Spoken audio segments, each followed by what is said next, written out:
যাকে যত বেশি আপন ভাববে সে তত তোমার বিশ্বাস নিয়ে খেলা করবে।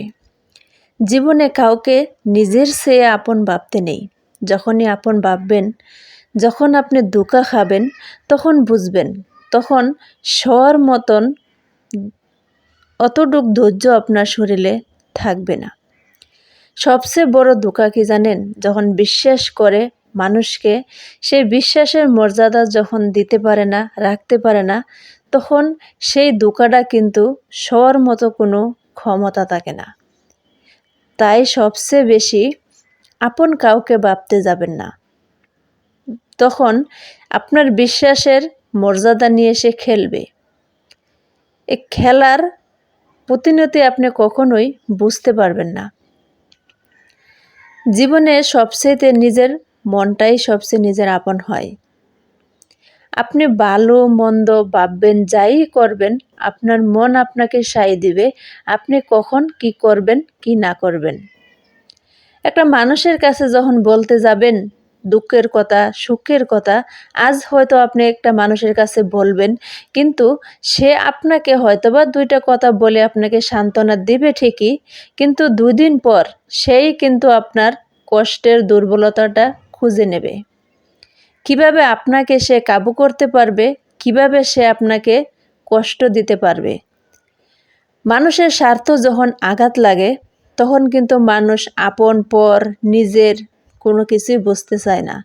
সবসময় মানুষ খালি একটা জিনিসই বুঝে, শুধু নিজের স্বার্থ। নিজের স্বার্থ ছাড়া মানুষ কোনো কিছুই বুঝতে চায় না। যখন আপনি বুঝবেন তখন কিন্তু আপনার সময়টা আর খুঁজে পাবেন না। স্বার্থ আঘাত লাগলে মানুষ যে কোনো কাজ করতে পারে। সবচেয়ে মানুষ হচ্ছে এরকম। তো একটা মানুষকে বিশ্বাস করার আগে ভেবে নেবেন। অল্প পরিচয় কোনো মানুষকে সহজে বিশ্বাস করে নিতে নেই। এই বিশ্বাসের মর্যাদা মানুষ দিতে বা জানে না বা চেষ্টাও করে না। একটা মানুষের মন বোঝা হবে কঠিন। দেখতে মনে হয় সাদাসিধি, কোনো কিছু বুঝতে পারে না, কিন্তু এই মানুষের ভিতরে যে কতগুলো পেজ থাকবে সেটা আপনি কখনোই আন্দাজ করতে পারবেন না। সবচেয়ে বড় দুঃখ কি জানেন? একটা মানুষকে বিশ্বাস করে মানুষকে যখন আপন ভাবে, সেই আপন মানুষটাকে কিন্তু একটা সময় আপনাকে অনেক দূর পর্যন্ত দৌড়াবে, কিন্তু আপনি বুঝতে পারবেন না যে আপনাকে কে দৌড়াচ্ছে। কিন্তু পিছন দিকে যখন একবার তাকাবেন, খেয়াল করবেন, বুঝতে পারবেন আপনাকে কে দৌড়াচ্ছে। আপন মানুষে কিন্তু দৌড়াচ্ছে। আপন মানুষ বড় সিনা দেয়।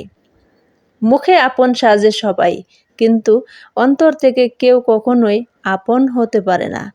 1 দিন 2 দিন 3 দিন স্বার্থ ফুরিয়ে গেলে মানুষ আর কখনোই চিনতে পারে না।